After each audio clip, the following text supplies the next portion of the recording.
It was March 1911 when the Triangle Shirtwaist factory burned, killing 146 workers. It is remembered as one of the worst tragedies in American industrial history, which took place in New York City.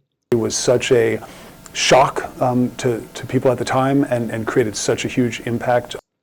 In half an hour, the fire was over. The shirtwaist makers were as young as 15 years old, in which many lost their lives that day. Amazed at the ages of the women who died in this tragedy, right? Some of them were like 14 years old, 15. The building had only one fire escape, which collapsed during the rescue effort. Long tables and bulky machines trapped many of the victims. The factory had many irregularities. Last fall, Governor Kathy Hochul said New York is the birthplace of the workers' rights movement because of what happened on this block.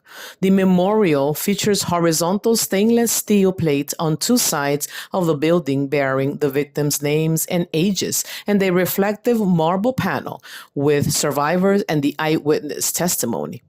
It is the result of more than a decade of work from the Remembered of the Triangle Fire Coalition, a group of labor advocates and victims' relatives.